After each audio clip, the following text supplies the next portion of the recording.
had he not had that oil problem, but he is at least 5 laps down. Again, Resendez doing a great job at third place. We're only about 20 minutes away from the start of the World 600, and I know Jeff Bodine does not want to leave. He wants to see what Dave Resendez is doing. Hold the race up, guys. And look at Skinner. He has caught Pirelli now. Didn't take him long. Not surprising, as we told you at the top of the show. That truck of Mike Skinner's, Will Lind, and the Goodwrench crew of Richard Childress set that truck up for the long run. In the inside wall, John Kinder, front straightaway. He got into the outside, looks like maybe the outside wall first, and threw him over into the inside wall. There's Kinder coming to a stop right at the end of pit road. You see the right side of the truck is pretty battered up there, particularly the right front. So I believe he made contact somewhere else, then went back across the track.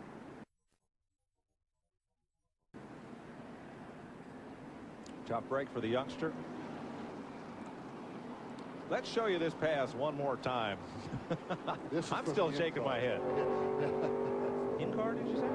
Well, that's what the producer said. Let's charge him and me. We're going to see it now. They're starting to exit. There it is, off of four. See Mike make the move down low, and Pirelli just floored it. He says, I've got the groove. And Walker Evans was actually, Walker was doing the right thing. He was getting the move over flag.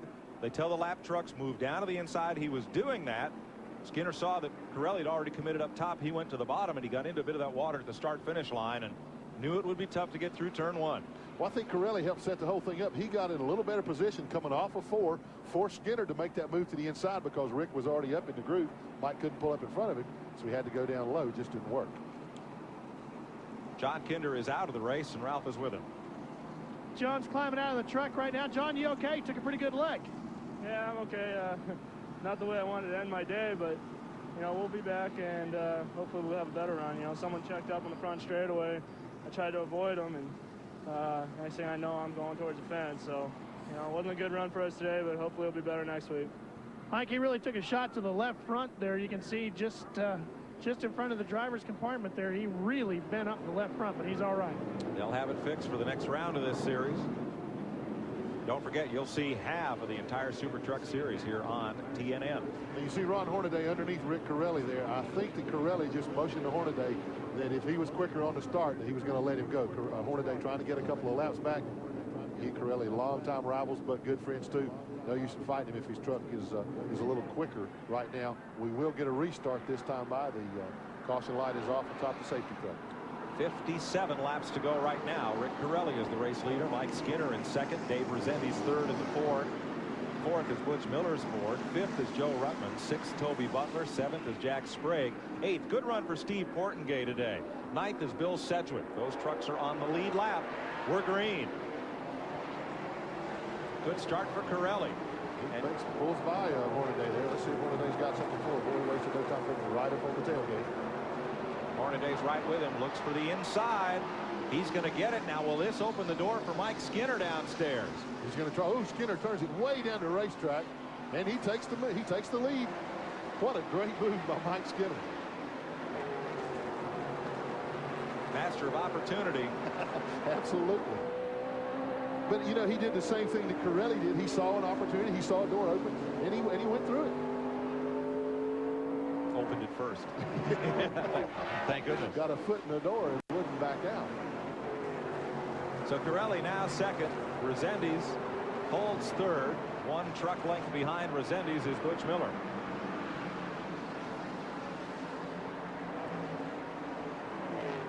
Resendiz underneath Bob Strait as we watch Mike Skinner see if he can get around Ron Hornaday. You see Skinner now moving back under Hornaday to put him another lap down. So Hornaday was quicker than Pirelli, but definitely not quicker than Skinner. Skinner seems to be right now hooked up better than anybody has been all day.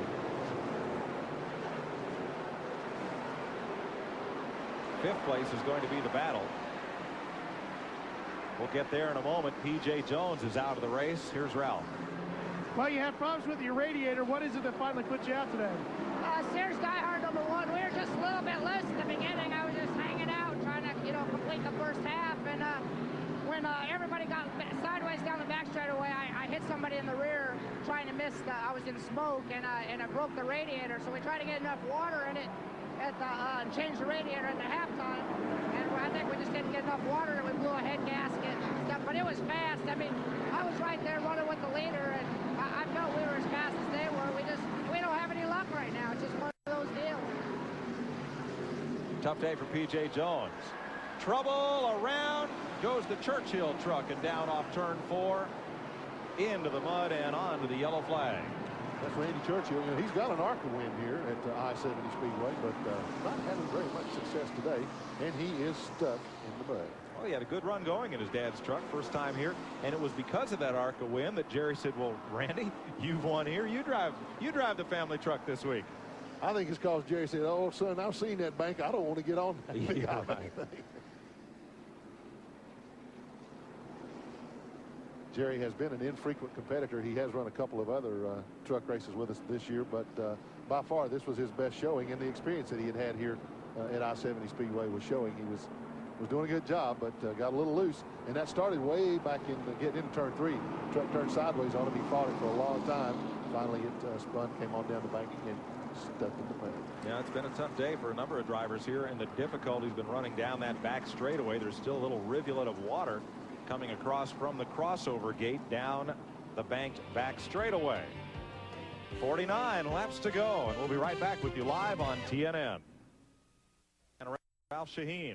There are 9 trucks on the lead lap.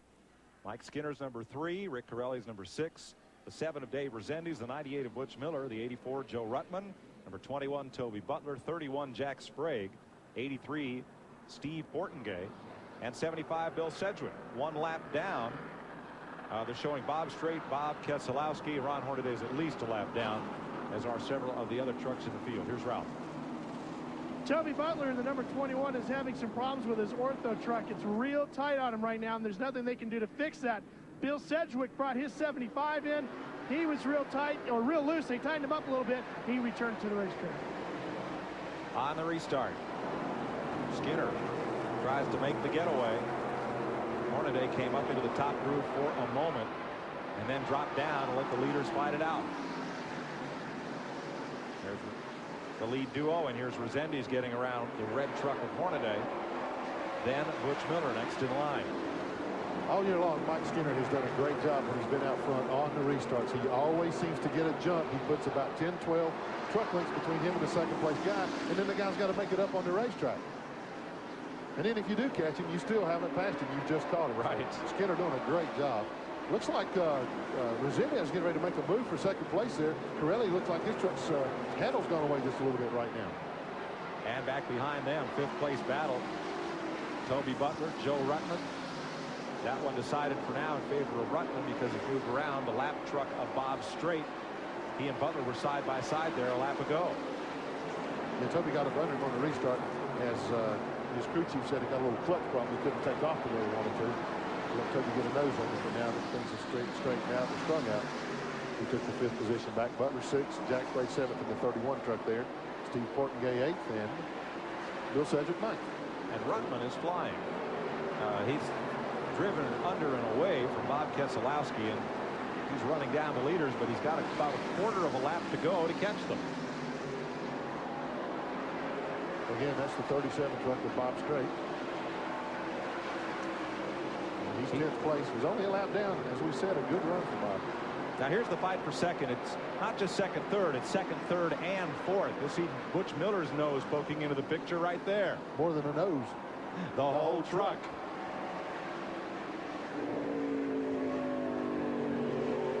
This is what Corelli's seeing out the mirror. He goes, oh no, that number 7 truck's right under me, man. I cannot make a mistake anywhere. And even if I don't make a mistake, he might pass me. Rezendes is quick right now. He's awfully quick. Yes. And Butch Miller's found some speed. Remember, folks, Rezendes in that black and pink number 7 started 22nd up to 3rd. Has done it all on his own. Trouble turn 1. Around goes Toby Butler and into the fence. Just nudge it with the tailgate there. He and Kerry Teague got together going into turn 1. It was a case of 2 trucks trying to fit into a very small area. A little bit of sheet metal comes off Toby. He's trying to get her turned around there so the leaders don't lap him. That doesn't look to be anything too serious right there. Weeds. Yeah. Yeah. Needs a new rear step bumper.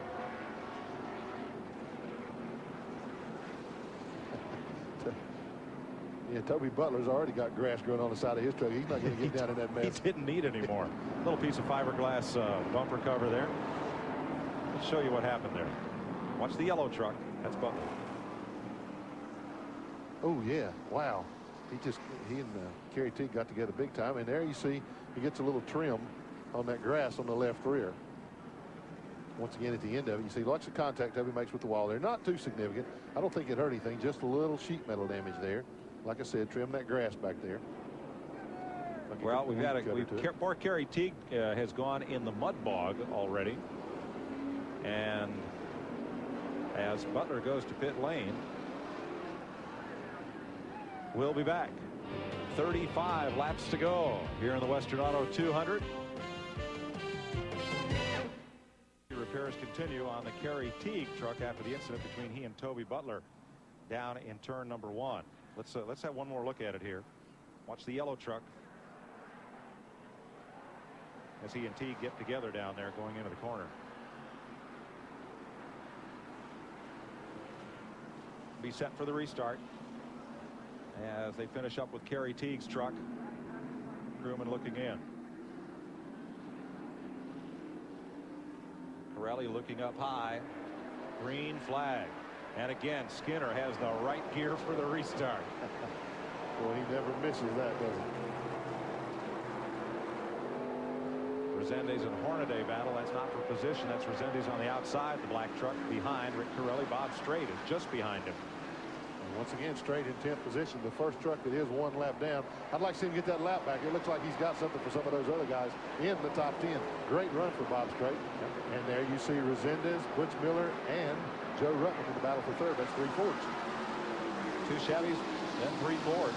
Kerry Teague back on track after finishing repairs.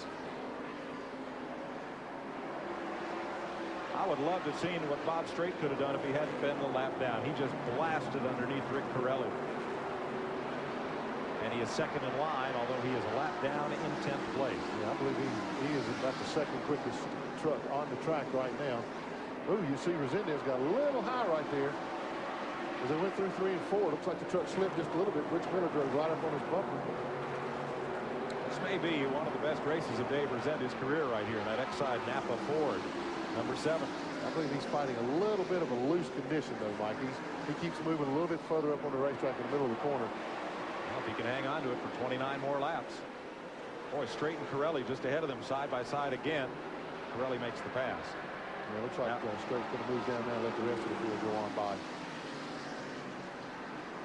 And maybe not. Well, Resendes just missed the corner of Bob Strait by about an inch.